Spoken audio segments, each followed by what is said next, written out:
नमस्कार दोस्तों, कार्मिक एस्ट्रो में आपका स्वागत है और आज हम बात करने वाले हैं नक्षत्र की सीरीज़ में लास्ट नक्षत्र के बारे में, जो है रेवती नक्षत्र। यह मीन राशि में पड़ता है और इसका सिंबल होता है ड्रम या कहिए कि पेयर ऑफ फिश।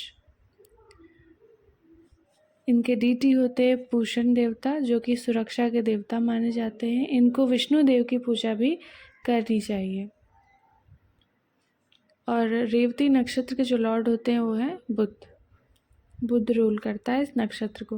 रेवती नक्षत्र का अगर हम एक शाब्दिक अर्थ देखें तो इसको वेल्दी कहा जाता है, द वेल्दी इस शब्द का अर्थ है। इस नक्षत्र के लोग प्रायः देखे गए हैं कि उनकी पर्सनैलिटी काफ़ी अच्छी होती है, अट्रैक्टिव होते हैं। वो लोग शानदार जीवन जीने वाले होते हैं, सॉफ्ट स्पोकन होते हैं। सॉफ्ट स्पोकन तभी होंगे जब उनको आपकी ज़रूरत होगी, तब वो बहुत ही प्यार से बात करेंगे। काफ़ी डुअल बिहेवियर है इस राशि का, क्योंकि ये जल तत्व राशि है। इसके सिंबल से भी आपको पता चल रहा है। तो ये जब इनकी ज़रूरत होती है तो बहुत ज़्यादा ही प्यार से और अच्छे से बात करते हैं सामने वाले से। फ्रेंडली नेचर होता है, फ्रीडम लवर होते हैं। इनको अपने जीवन में किसी का भी हस्तक्षेप, किसी का भी इंटरफेरेंस पसंद नहीं है। हाँ, ऐसा हो सकता है कि दूसरे की लाइफ में कभी कभी, वैसे ये दूसरों की लाइफ में भी इंटरफेयर नहीं करते हैं, पर कभी कभी ये दूसरों की लाइफ में तो चलो इंटरफेयर कर भी देते हैं, पर इन्हें अपनी लाइफ में किसी का भी दखल पसंद नहीं है। लाइफ में हमेशा हर काम अपने मन का करना चाहते हैं। अगर इनके मन का नहीं होता है तो गुस्सा बहुत आता है इन्हें, इनको एंगर इश्यूज हो जाते हैं, फिर इनको कुछ भी पसंद नहीं आ रहा होता है, क्योंकि इनको अपने हिसाब से ही सारे काम करने हैं। इनके अंदर बेस्ट क्वालिटी क्या देखी गई है कि परिस्थितियों के हिसाब से खुद को बदल लेते हैं। जहाँ पर इनको लगता है कि यार अच्छे से बात करके काम निकाला जा सकता है, वहाँ अच्छे से बात कर लेते हैं। जहाँ इन्हें लगता है कि थोड़ा कड़क होना पड़ेगा, वहाँ वैसे हो जाते हैं।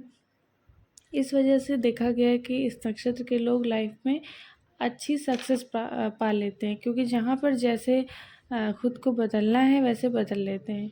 लाइफ में अपने सीक्रेट्स तो ये ज़िंदगी भर अपने पेट में बचा के रख सकते हैं, पर अगर बात की जाए किसी और के सीक्रेट्स अगर इन्हें पता है तो ये बहुत ज़्यादा दिन तक उसे छुपा के नहीं रख पाते हैं।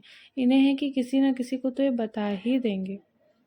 बहुत ही मैनिपुलेटिव होते हैं, अपनी बात को मनवा लेना, किस तरीके से मनवाना है वो सब तरीके इनके पास होते हैं। ये लाइफ में किसी पर भी ट्रस्ट नहीं करते हैं, और ये नेचर इनका अच्छा भी कहा जा सकता है और बुरा भी, कि इन्हें किसी पर भी ट्रस्ट नहीं होता है। पर अगर किसी पर हो गया चलो तो बहुत ब्लाइंड ट्रस्ट कर लेते हैं। ये नेचर अच्छा बुरा दोनों ही समझा जा सकता है। रेवती नक्षत्र एक ऑर्थोडॉक्स नक्षत्र है, मतलब पुरानी चीज़ों को लेकर ही चलना है, नई चीज़ों मतलब कहिए तो सामने से ये काफ़ी मॉडर्न हैं दिखने में, तौर तरीक़ों में, हर चीज़ को अच्छे से कर रहे हैं, मॉडर्न तरीके से रह रहे हैं, लेकिन अंदर से बहुत ऑर्थोडॉक्स हैं। पुरातन चीज़ों को पीढ़ी में जो चला आ रहा है इनके, कि इस तरीके से ही होनी चाहिए, पूजा ऐसे ही होनी चाहिए, पीढ़ियों पीढ़ियों से जो चली आ रही चीज़ें हैं उन्हें ना छोड़ना चाहते हैं और ना ही चाहते हैं कि उसमें कोई भी बदलाव हो। तो बहुत लगाव होता है इन्हें अपनी पुरातन चली आ रही चीज़ों से, प्रथाओं से, तो इसलिए इन्हें ऑर्थोडॉक्स देखा गया है। और रिलीजियस होते हैं, कंज़र्वेटिव होते हैं।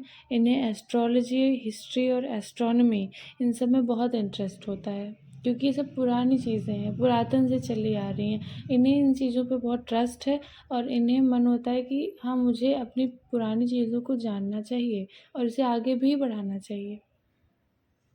रिसर्च पसंद होती है और काम निकालने में ये बहुत ही माहिर होते हैं। धन संपदा अच्छी बना लेते हैं।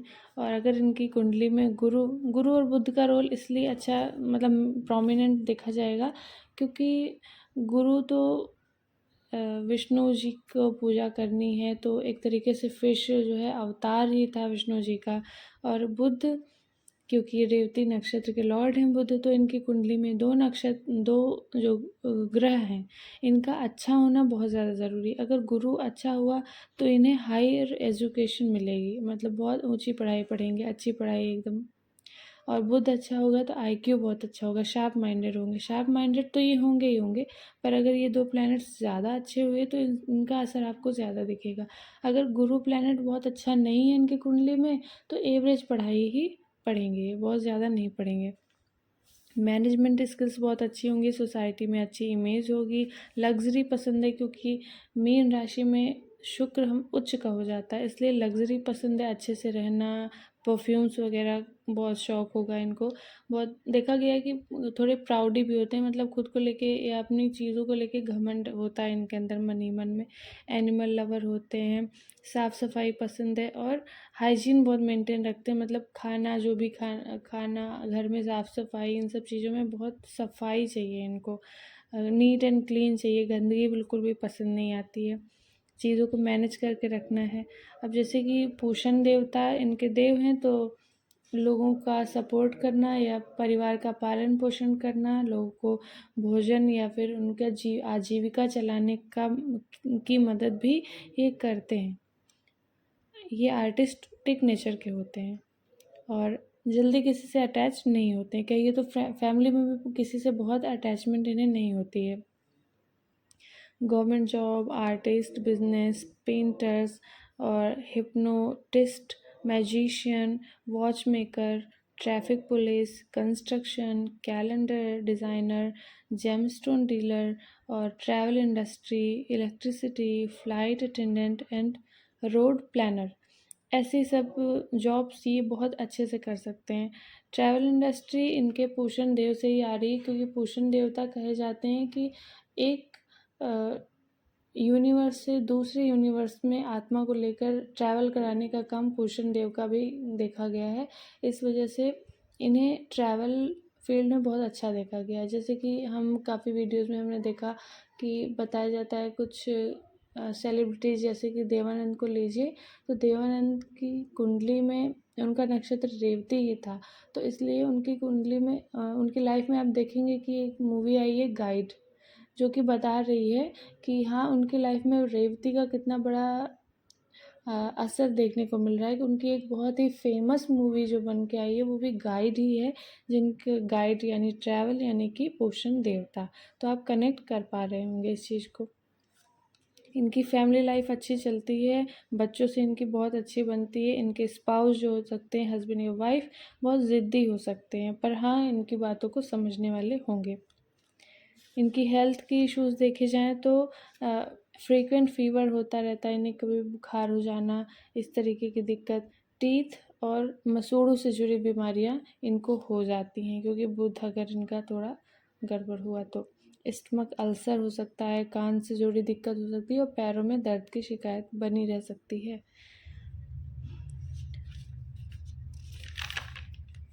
अगर बात करें कि ट्रैवल मतलब किस किस चीज़ों में और जा सकते हैं, तो ट्रैवल गाइड, चैरिटी करना, बच्चों की सेवा करना और दान देना, ये सब इनके फेवरेट काम हो सकते हैं। मतलब अगर इनके पास अच्छा खासा पैसा हो गया है तो ये दान करने में बहुत इनको खुशी मिलती है एक तरीके की। इमोशनल होते हैं, डुअल माइंडेड होते हैं, ड्रीमी होंगे, पहले से ही चीज़ों का आभास हो जाता है इन्हें। मतलब कहिए तो कोई सामने इनके कुछ हो रहा है तो इन्हें समझ में आ जाएगा कि यार ये चीज़ ऐसे अब गड़बड़ होने वाली है, या हो सकता है ये ऐसे करके अच्छी हो जाए। इस तरीके का इनके मन में सेकंड भर में ही इंट्यूशन आ जाता है। अलग अलग प्लैनेट्स इस नक्षत्र में अलग अलग असर देते हैं। जैसे कि मानिए कि शुक्र रेवती नक्षत्र का है, तो शुक्र तो मीन राशि में उच्च का ही है, इसलिए ये बहुत ही वेल्दी कॉम्बिनेशन माना जाता है। अगर शुक्र ग्रह जो है रेवती नक्षत्र में बैठ गया आपकी कुंडली में, तो बहुत ही वेल्दी होते हैं ऐसे लोग, जन्म से ही इनके पास पैसा ही पैसा होता है।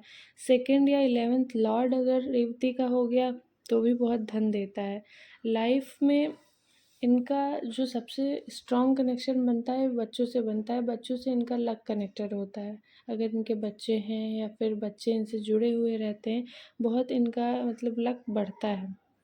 इनको बहुत सॉफ्ट फूड्स पसंद होते हैं, जैसे ढोकला, इडली, इस तरीके की चीज़ें इन्हें पसंद है। द रीज़न इज़ इनके टीथ इशूज़ हो सकते हैं, इस वजह से कहिए तो हो सकता है इस वजह से ये हल्का खाना पसंद करने लगे हों, या ज़रूरी नहीं ऐसा हो, इनका टेस्ट ही ऐसा होगा कि इनको कुछ हल्का फुल्का खाना ही ज़्यादा पसंद आता है। ड्रीम्स में दूसरे दूसरे लोग में पहुंच जाना, इस तरीके के ड्रीम्स देखते हैं ये। ड्रीम्स में टेस्टी फूड खाते हुए खुद को देखते हैं, ऐसे ड्रीम्स आते हैं इन्हें। अगर इनका मून रेवती का है तो इंट्यूशन, गाइड, ट्रैवल, इन सब में बहुत स्ट्रांग होते हैं ये। और अगर ये कुछ अच्छा काम करने जा रहे हैं और आसपास इनके गाय आ गई तो एक सिंबल होता है, रेवती नक्षत्र है, अगर ये कुछ काम, शादी विवाह या फिर कुछ भी ऐसा हो रहा है और आसपास गाय बच्चा दिख गया तो बहुत ही अच्छा लक माना जाता है इस चीज़ को। दूसरों के लिए बहुत लकी होते हैं। मरकरी अगर रेवती का हो गया तो ये नीच का हो जाता है, लेकिन इसमें रिजल्ट क्या मिलता है कि बहुत अच्छे राइटर हो जाते हैं, बहुत अच्छे राइटर होते हैं ये। रेवती, राहु रेवती में चला गया तो राहु क्या करता है ना कि फिर आपको जो घोस्ट से बातें करते हैं जो लोग, बुलाना उनको, उनसे बातें करना, इस तरीके की क्वालिटीज़ इनमें आती हैं, इस तरीके की एनर्जी इनके पास आ जाती है। क्रिएटिव राइटर, पेंटर हो सकते हैं। अगर जुपिटर हमारा रेवती का होता है हमारी कुंडली में तो ऐसे लोग टीचर, लर्नर और गाइड हो सकते हैं। और बच्चों से जुड़े हुए काम इन्हें करने चाहिए, इनकी मेमोरी बहुत अच्छी होती है।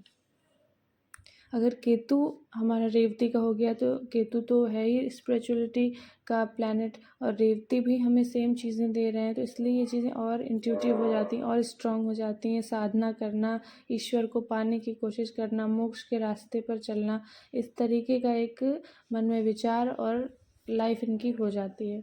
अगर शनि रेवती के हो जाते हैं तो आपको आइसोलेशन पसंद है, अकेले रहना पसंद है, डुअल माइंडेड होते हैं, स्किन रिलेटेड इश्यूज़ आपको देखने पड़ सकते हैं और नर्वस सिस्टम इश्यूज़ आ जाते हैं।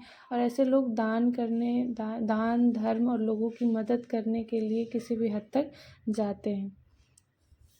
शुक्र रेवती का जैसे पहले ही बता दिया कि बहुत ही अच्छा माना गया, वेल्दी माना गया, और इसमें भी देखा गया कि लोग स्पिरिचुअल होते हैं और इनकी लाइफ में कोई ना कोई एक महिला होती है जो इनकी बहुत मदद करती है, एक अच्छी गाइड के रूप में होती है।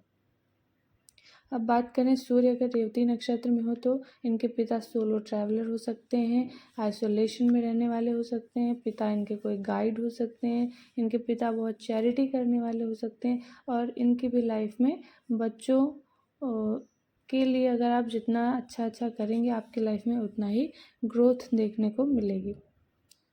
अगर मरकरी, फिफ्थ लॉर्ड या जुपिटर ये सब कोई भी आपका रेवती नक्षत्र में है तो आपको बुक वाली जगह पसंद आती होगी। मरकरी, फिफ्थ लॉर्ड या जुपिटर अगर आपका रेवती नक्षत्र में है तो आपको बुक वाली जगह, मतलब लाइब्रेरी कह लीजिए, जहाँ पर खूब ज्ञान हो, खूब ज्ञानी लोग हों, खूब रहस्यमय बातें हो रही हों, मतलब ऐसी चीज़ें जो आम लोग को नहीं पता है वो सब जानने को मिल रहा है, तो वहाँ पर आपको जाना, वहाँ पर रहना, वहाँ के लोगों से बात करना आपको बेहद पसंद आता है।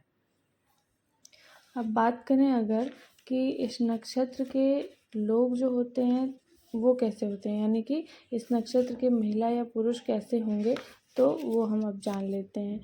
तो इस नक्षत्र के पुरुष बहुत ही सुंदर देखे गए हैं वैसे तो, और मजबूत शरीर होगा, सरल स्वभाव के होंगे, शूरवीर होते हैं और धार्मिक होते हैं।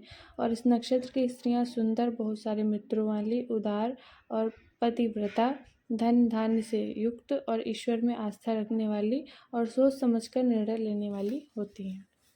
अब बात करें कि 4 चरण क्या कहते हैं। अगर आपका जन्म पहले चरण में हुआ है तो आप परोपकारी होंगे, उदार होंगे और हमेशा पॉजिटिव अप्रोच के साथ अपने जीवन में आगे बढ़ना चाहते हैं।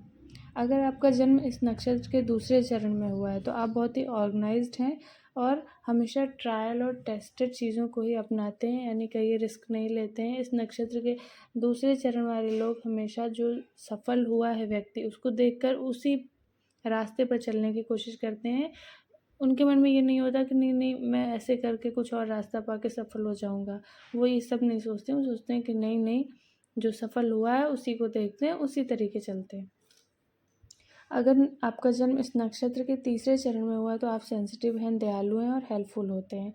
अगर आपका जन्म इस नक्षत्र के आखिरी यानी चौथे चरण में हुआ है तो ऐसे लोग ख्याली पुलाव ज़्यादा बनाते हैं, सोचते हैं, विचारों में ज़्यादा रहते हैं, इमेजिनेशन में ही दिन बिता देते हैं, ड्रीमर होते हैं और किसी से भी इन्फ्लुएंस हो जाते हैं। तो रेवती नक्षत्र वालों के बारे में बस इतना ही। अगर आप रिलेट कर पाए हैं तो कमेंट करके ज़रूर बताइएगा कि वीडियो आपको कैसा लगा, और लाइक शेयर एंड सब्सक्राइब करना ना भूलिएगा चैनल को। कमेंट के ज़रिए हमें पता चलता है कि हमारे वीडियोस कितने ज़्यादा हेल्पफुल हो रहे हैं और कितने ज़्यादा एक्यूरेट हो पा रहे हैं, जो आप प्लीज़ कमेंट करके बताइए। और आज के वीडियो में बस इतना ही। धन्यवाद।